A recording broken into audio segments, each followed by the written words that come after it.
Yo yo, bienvenue dans cette nouvelle vidéo un peu spéciale. Je vais vous parler de films de cette année que j'ai trouvé très cool, qui étaient peut-être juste au bord d'être dans le top, mais qui ne le sont pas, mais pas toujours. Parce que, en fait, il y a plein de petits films cette année où je me suis dit, putain, il est quand même fort sympathique ce film, etc. Et je sais aussi que, c'est des films dont on ne parlera probablement jamais sur la chaîne. C'est une occasion d'en parler maintenant, de vous donner envie de les voir. Donc en fait, ce que je vais faire, c'est comme le top, c'est que je vais pas vous spoil les films, je vais juste faire vite fait de ce que j'ai aimé, ce que j'ai pas aimé dans le film, mais assez succinctement. Si ça vous donne envie d'aller regarder ces films-là, tout est gagné. Du coup, comme la dernière fois, je vais me mettre de ce côté-là. Comme ça, je laisse de la place pour mettre les affiches. Oh, je viens de mettre la main sur le micro. Le premier film dont on va parler, du coup, c'est le gros film Nightmare Alley de Guillermo del Toro. Et je vous conseille d'aller voir. Pourquoi? Parce que déjà, en fait, on connaît del Toro et son amour pour les monstres, pour le cinéma de genre, etc. Et il y a un côté très freaks dans, du coup, toute une partie du film, toute la première partie du film, qui marche vraiment plutôt bien, qui est hyper intéressante. Alors, le petit problème du film, c'est que malgré sa saleté, je le trouve presque trop propre. Surtout au début, ils sont quand même dans la boue et tout. Je sais pas, en fait, il y a quelque chose un peu qui m'a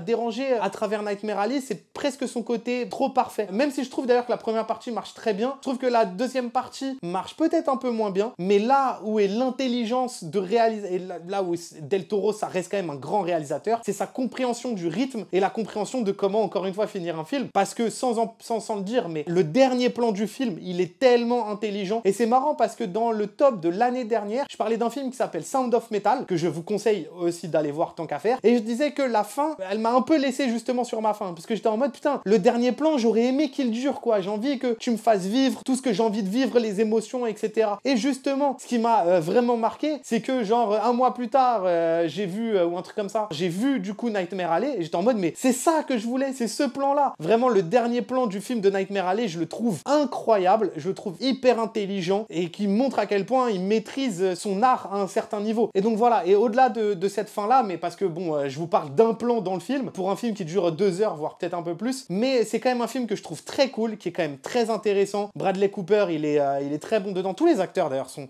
globalement très bons dedans. Comme je dis, c'est plus le côté trop propre, trop parfait, que le film a un certain niveau, qui va peut-être pas avec le côté parfois sale ou un peu dark qu'il a. Mais je trouve que ça reste un super film. En tout cas, moi j'ai vraiment bien aimé Nightmare Alley. Come on in and behold the mysteries of the universe. I want to give you the world and everything in it. What are you talking about? Je prends ma petite liste. Quel film je peux vous parler maintenant? Il y en a plein. Alors, il y a Les Bonnes Étoiles aussi, que j'ai trouvé très cool, mais j'en ai fait une critique, donc je vais pas plus vous en parler de ça, tant qu'à faire. Allez voir la critique si ça vous intéresse. Mais en l'occurrence, c'est pas de Les Bonnes Étoiles dont je voulais vous parler. Quel film je pourrais vous parler? Un film un peu moins connu, tiens, qui s'appelle Money Boys. Je vais vous parler un peu de Money Boys. Money Boys, donc du coup, c'est donc l'histoire de Faye, qui est un jeune garçon, en fait, qui est homosexuel et qui se prostitue pour subvenir à ses propres besoins déjà d'une, et aussi à ceux de sa famille à un certain niveau. T'as des scènes dans le film qui marchent hyper bien et qui sont très fortes, et il a une manière aussi de filmer la sexualité que je trouve hyper intéressante, parce que il te la montre, mais même en te la montrant, il te la filme d'une manière assez pudique. D'ailleurs, la mise en scène du film, elle est quand même vraiment patate, elle est hyper intéressante, c'est très très bien cadré. Alors c'est très souvent des tableaux, des très jolis tableaux, la lumière elle est quand même assez magnifique dans le film, et les cadres, qu'est-ce qu'ils sont intéressants. Presque à un certain niveau, ils sont tellement travaillés que ça en devient presque trop. J'ai en tête un moment où ils sont assis tous les deux devant leur table en train de manger, et en fait en termes de composition de cadre, c'est presque trop didactique, parce que là ça se voit beaucoup. Mais au-delà de ça, déjà juste le fait que ce soit travaillé à ce point-là, c'est déjà quelque chose. D'ailleurs, c'est une belle leçon en termes de composition de cadre, de où mettre les accessoires, le décor, etc., les personnages et tout ça, parce qu'au final, chaque cadre parfois raconte quelque chose, que ce soit à travers ce qui compose le cadre, comme à travers la position des personnages dans les cadres. Enfin bref, Money Boy, c'est extrêmement bien travaillé en termes de cadre et de mise en scène. Et justement, c'est aussi presque son petit défaut, c'est que quand t'as compris un peu la mécanique, ça évolue jamais vraiment, malheureusement, je trouve. Moi, j'ai beaucoup aimé Money Boys, mais pourquoi je l'ai pas mis dans le top? C'est qu'en fait, le film m'a un peu privé d'émotion. C'est-à-dire que j'ai pas vécu l'histoire de Faye, genre vraiment d'une manière intense et émotionnelle. Mais par contre, j'ai vécu le film d'une manière assez consciente et en aimant vraiment ce qui s'y passait, les cadres, etc. Et voilà, il m'a manqué moi personnellement en tout cas, hein, je pense qu'il y a plein de gens qui peuvent tomber dans ce film-là, et c'est pour ça que j'en parle. Parce qu'en vrai, même moi, j'aime beaucoup ce film. Mais je l'ai pas mis dans le top à cause de ça. C'est pour ça, là, je suis en train de parler d'un truc où je chipote un peu, on va dire. Hein. Parce qu'en vrai, le film est très cool. Le film aussi raconte quelque chose de la Chine actuelle, de la Chine même passée, donc de ce que pensent les anciens. Donc voilà, en termes de propos et tout, le film est hyper intéressant. Je vous invite vraiment à regarder Money Boy, c'est vraiment un super film.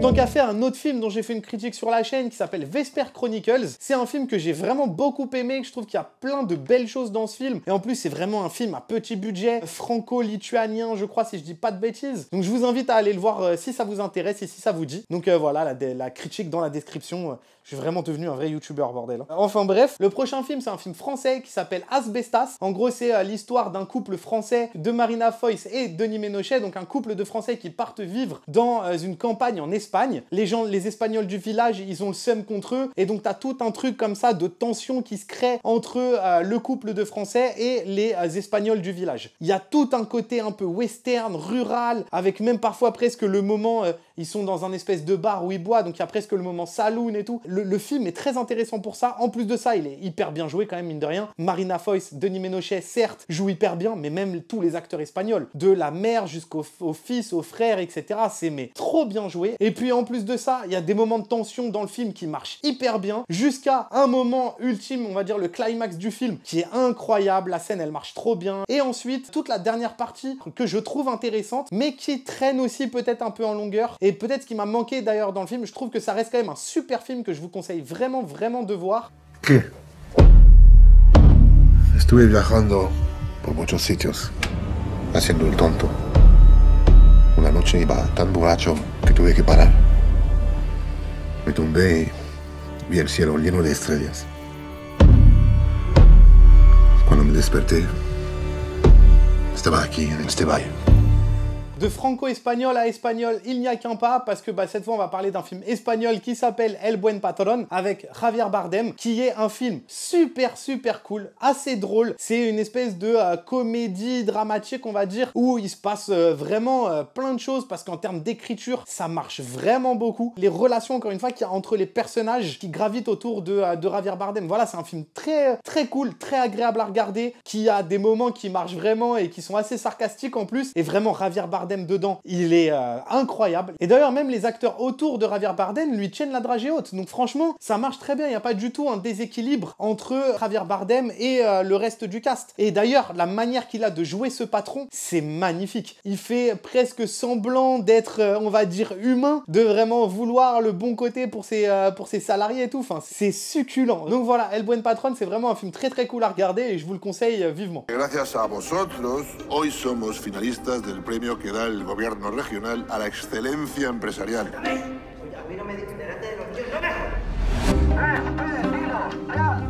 Es un momento muy delicado. No podemos tener a ese individuo ahí cuando llegue la comisión. ¿Qué nos deja sin premio?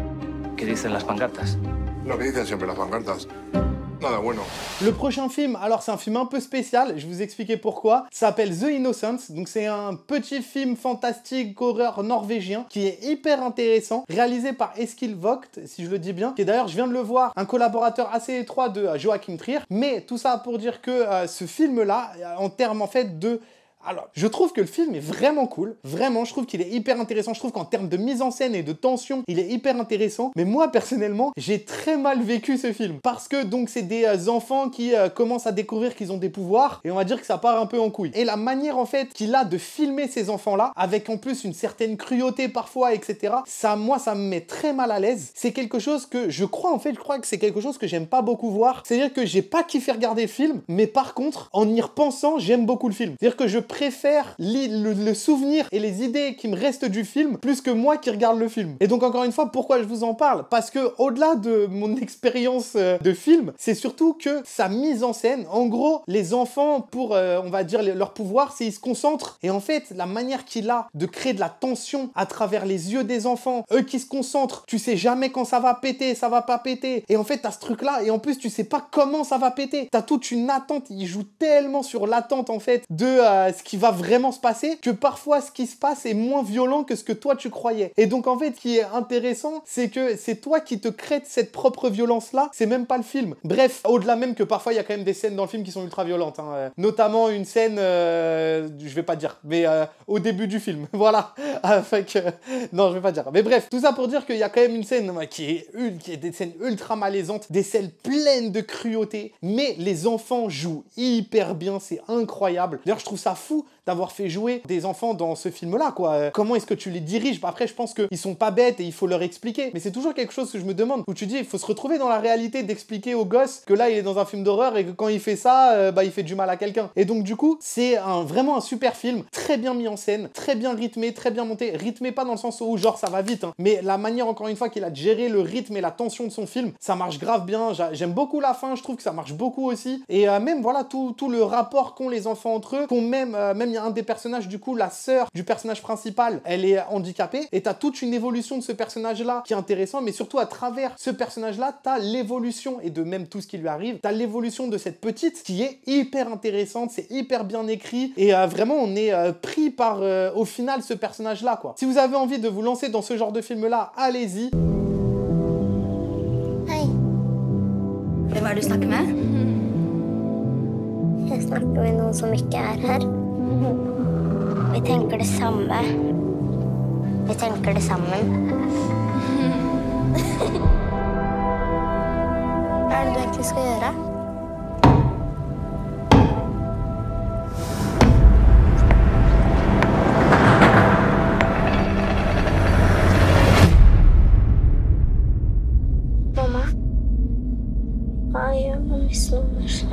Alors il y a plusieurs films français dans la liste, donc je vais en prendre un tout de suite, histoire de un peu changer entre les films. Je vais prendre Rien à foutre, un film avec Adèle Exarchopoulos qui est sorti en début d'année, si je dis pas de bêtises, qui est un film très planant, mais au final que j'ai trouvé très très cool. Moi j'avais très peur de Rien à foutre, j'avais très peur que ce soit un film vraiment où en fait il se passe rien et on se fait chier, pour être tout à fait honnête, mais je trouve que déjà Adèle Exarchopoulos, elle transperce l'écran. Elle a une façon de jouer, elle est très désinvolte dans ce film. Il y a une espèce de nonchalance dans son jeu, etc., qui parcourt toute une partie du film et qui en plus de ça va très bien avec le côté flottant qu'a Rien à foutre. Et d'ailleurs le titre de Laurent lui-même, il veut tout dire. Vraiment, moi je l'ai pas du tout trouvé chiant, malgré son côté assez lent, assez flottant. Alors même s'il y a des moments dans le film où tu te dis c'est marrant qu'il l'ait filmé comme ça, quoi. T'as presque l'impression parfois c'est filmé enfin c'est même pas l'impression, c'est filmé d'une manière dégueulasse. D'ailleurs qu'il y a pas trop de sens, où à un moment dans le film, au tout début, ils sont sur leur canapé, il fait tout noir et t'as le flash de la caméra et ils sont filmés par le flash. Ça, je trouve ça un peu dommage parce que en termes, on va dire, de logique de mise en scène, en fait ça marche pas parce que c'est pas eux qui se filment, c'est-à-dire qu'ils peuvent pas avoir un flash sur eux, là on sent, là, ça devient un documentaire d'un seul coup, et voilà, c'est des petits moments comme ça, mais d'ailleurs je crois qu'il y en a vraiment qu'un seul, qui je trouve marche pas beaucoup, mais sinon à part ça, vraiment tout le côté planant du film et toute la mise en scène, c'est jamais chiant, et notamment parce que c'est porté par une Adèle qui, encore une fois, transperce l'écran. Il y a des moments dans le film en plus qui sont hyper intéressants et qui marchent hyper bien, et puis on suit vraiment ce personnage-là avec un propos qui, on va dire, parcourt tout le film jusqu'à la fin. Vraiment, je trouve que j'étais étonné de, entre guillemets, autant aimer ce film-là. Encore une fois, j'avais un peu peur, même si j'avais très envie de le voir, par contre. Donc, si au cas où vous avez eu aussi peur que moi de voir le film, enfin aussi peur que moi, on s'entend, évidemment, mais de voir le film et que du coup, vous êtes un peu passé à côté, vous n'avez pas forcément voulu, n'hésitez pas à le lancer. Encore une fois, peut-être que vous n'allez pas aimer, hein, mais bon, au pire, c'est pas très grave. Mais je trouve que le film est moins ce qu'il paraît être, si ça a du sens, ce que je viens de dire. Mais voilà, donc Rien à foutre, moi j'ai vraiment bien aimé le film. Dans la même journée, je peux voir et la neige et le soleil. J'ai de la chance quand même.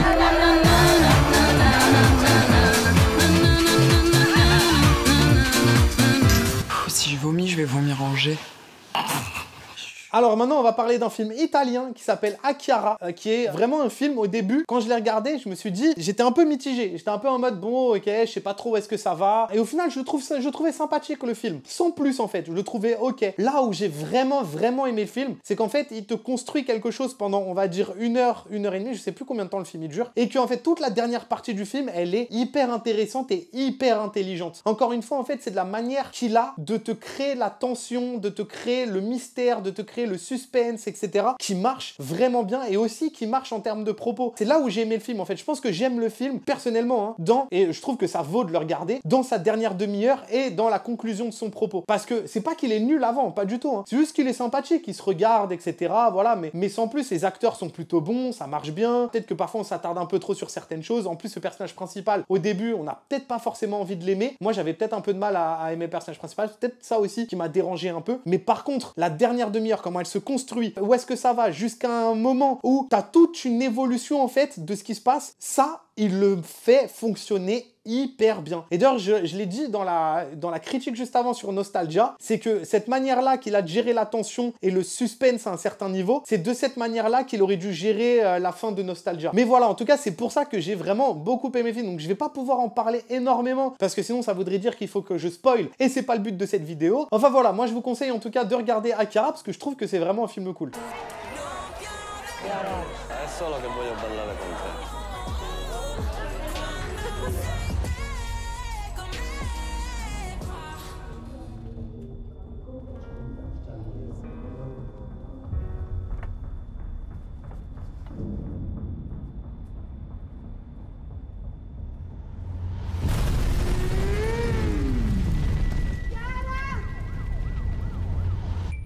Alors un autre film français que j'ai trouvé très intéressant et très cool, ça s'appelle Petite Nature. Alors déjà, premièrement, juste au-delà de tout, les acteurs de ce film, vraiment, mais ils sont incroyables. Que ce soit le petit, le personnage principal, certes, qui joue hyper bien et qui a une vraie vérité, que ce soit celle qui joue sa mère, que ce soit le professeur, d'ailleurs il y a même Isia Higelin dedans qui joue aussi d'ailleurs très bien, même si c'est pas un jeu incroyable, mais c'est sobre, c'est subtil, ça marche, et c'est vrai, et voilà. Et donc du coup, t'as tout un panel d'acteurs qui marche hyper bien dans ce film. Au-delà de ça, en termes de mise en scène, ça marche aussi vraiment bien. Il y a des idées de mise en scène, de comment rester sur les personnages en termes de rythme. Et en fait, j'ai surtout une séquence en tête, donc malheureusement, c'est un peu vers la fin, donc je vais pas en parler. La manière qu'il a de gérer, on va dire, les personnages et la relation entre les personnages. C'est pas non plus du tout un film qui est dur à regarder, je trouve. Ça reste un film qui est, malgré d'ailleurs ce qui se passe, parce que le petit, ce qui vit, voilà, la cité, bon, même si, bon, c'est facile, hein, au début, il se fait embrouiller dans la cité. Il y a une scène pour, voilà, te dire, mais en vrai, je trouve qu'on n'avait pas besoin de ça. Mais vas-y, bref, parce que le film, il te raconte autre chose. Mais surtout, ce qu'il vit à l'école et surtout ce qu'il vit à la maison, avec notamment sa mère, etc. Et puis aussi, la vérité qu'il arrive à retirer de certaines séquences. La Petite Nature, je trouve que c'est quand même fait d'une très bonne manière, quand même, mine de rien. Et même d'ailleurs, ça marche jusqu'au dernier plan du film, et ça va avec tout le propos du film qu'il est en train d'avoir et qu'il est en train d'amener. Et c'est peut-être pour ça d'ailleurs que je l'ai pas mis dans le top, c'est parce qu'il a fallu vraiment que je digère ce film à un certain niveau et que je continue de le digérer. Mais par contre, j'invite vraiment les gens à regarder Petite Nature parce que c'est vraiment un super film. C'est quoi ton rêve? T'as bien un rêve? Ils font quoi de tes parents, par exemple? Tu cours où comme ça? Putain, mais c'est trop la honte. C'est la honte de déménager. Et vous, votre rêve, c'était de venir ici à Forbach pour devenir maître? Moi, mon rêve, c'était de devenir maître pour pouvoir poser les questions. T'es pas fou, toi, dans ta tête? Qu'est-ce que tu touches encore mon fils, tu vois ce que je te fais? Tu vas apprendre à te défendre un peu. Tu vas arrêter d'être fragile comme ça. Autre film qui a peut-être passé inaperçu à vos yeux, qui sait, mais que j'ai vu dans pas mal de tops d'ailleurs, c'est un film ukrainien qui s'appelle Le Serment de Pamphir. Alors, vraiment, déjà, juste l'image de ce film, elle est magnifique. Et ce film, j'aurais pu le mettre dans mon top, si ce n'était pas encore une fois à cause de la fin, mais ça je dirais juste après, sans spoil évidemment. Mais au-delà de ça, déjà, je vais dire déjà tout le temps, la lumière de ce film, elle est somptueuse. Tout, la lumière, l'image, le grain, les effets de lumière parfois, à la fin, t'as toute une séquence qui est magnifique. Même la manière qu'il a de filmer l'Ukraine, la forêt, à un moment donné, même filmer la neige. Oh, vraiment, l'image de ce film, elle est incroyable. Ensuite, les acteurs sont tous magnifiques. Alors certes, t'as le personnage principal déjà, qui s'appelle Pamphir, mais que ce soit sa femme, que ce soit son frère, que ce soit son enfant. Oh là là, mais qu'est-ce qu'ils jouent bien. Tous, ils jouent bien. Il y a quelque chose qui ressort de ce film, de vérité aussi qu'ont ces acteurs-là à jouer. Ensuite, t'as sa mise en scène scène qui est à la fois, c'est marrant, c'est comme Money Boys. C'est-à-dire qu'en fait, sa mise en scène, elle est à la fois très maîtrisée et en fait à la fois très redondante. C'est-à-dire que quand on a compris la mécanique de la mise en scène, le film, il perd un peu en force. Parce que, au bout d'une demi-heure, quand t'as compris qu'il fait un peu tout le temps la même chose, tu sais déjà, en fait, que quand on passe à une nouvelle séquence, il va se passer ça comme ça et qu'à la fin, il va faire ça. Alors, même si à l'intérieur de la séquence, si évidemment, il se passe autre chose et que l'histoire évolue, d'ailleurs, où il filme pas mal en plan séquence, il fait des petits plans séquences et tout. Mais surtout, moi, c'est vrai que personnellement, ce qui a fait que Pamphire, je le mets pas dans mon top, c'est la fin, en fait. Je trouve qu'en termes de propos, il s'y perd. Je trouve que d'un seul coup, là où le film, il prend son temps pendant tout le film, genre les dernières 10 minutes ou les dernières 15 minutes, un truc comme ça, il te les torche en 4e vitesse. D'un seul coup, ça fait pa. Je trouve que même en termes de propos, j'ai peur de trop en dire encore une fois, mais bref, voilà, je suis pas très fan de comment la fin, elle se goupille. Et je trouve qu'il y a même à un certain niveau des incohérences en termes de personnages et de ce qui se passe et même de ce qu'il décide de nous montrer dans son histoire. En fait, j'ai l'impression qu'il a gâché presque à un certain niveau tous les enjeux de son film, je trouve, personnellement. Après, encore une fois, même si j'étais à fond dans l'histoire et dans les personnages, j'étais quand même un peu en mode, bon, j'ai compris la mise en scène, j'ai compris que tu fais ça comme ça. Ça n'empêche pas que pendant 1h30, le bordel quand même, au-delà de la mise en scène qui est un peu redondante, ça marche vraiment super bien. Це моє? Я лише на 2 тижні приїхав. Ти ж, пам'ятаєш, ти мені обіцяв, що лише до зими? Вона мала з тобою йти в Малаву.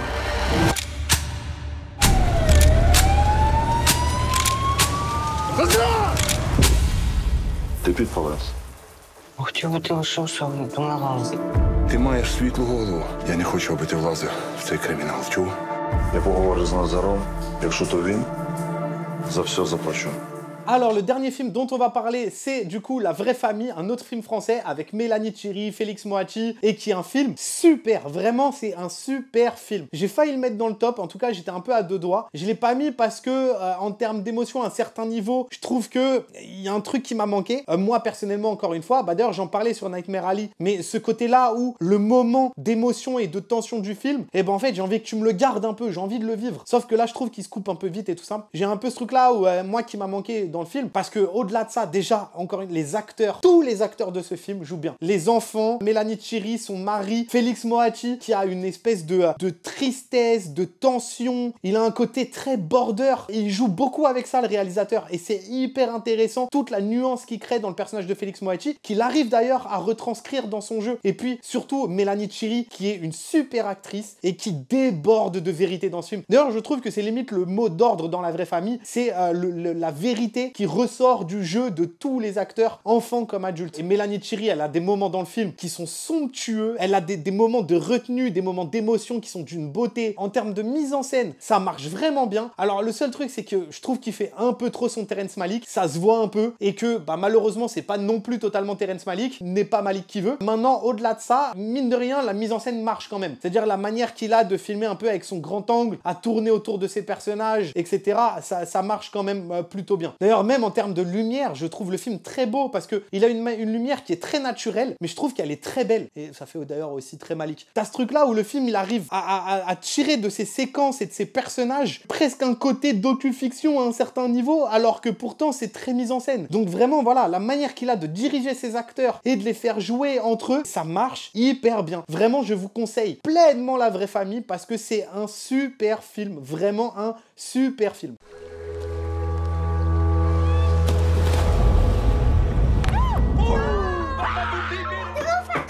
Ah non, je peux pas te laisser faire des choses dangereuses. C'est pas de ma faute, hein. Moi, j'y suis pour rien. Monsieur Carnero a écrit au juge pour enfants. Il veut que son fils retourne vivre avec lui. Ça je m'attendais pas à ça. Bon, Simon est arrivé chez vous quand il avait 1 an et demi, donc c'est normal que vous soyez ému. Donc voilà, c'était un petit florilège des films que j'ai bien aimés cette année. Moi, je vous invite à voir tous ces films-là, que peut-être, encore une fois, je vais dire ce que je dis dans les pourquoi il faut regarder. Le plus important, c'est pas que vous ayez aimé les films, c'est surtout que vous les ayez vus, parce que c'est quand même des super films qui proposent tous quelque chose à un certain niveau qui est intéressant, qui fait avancer parfois même le schmilblick, bordel. Écoutez, en attendant, portez-vous bien. Nous, on se retrouve pour, alors je sais pas s'il y aura une critique entre-temps, mais en tout cas, cette fois, les prochaines vidéos comme ça, ce sera pour un pourquoi il faut regarder d'un film que j'ai envie de faire depuis très longtemps, et un film qui est pas forcément apprécié de tout le monde. Mais bref, je laisse la petite surprise pour l'instant, parce que pourquoi pas. En attendant, portez-vous bien encore une fois, et puis à la prochaine. Banks!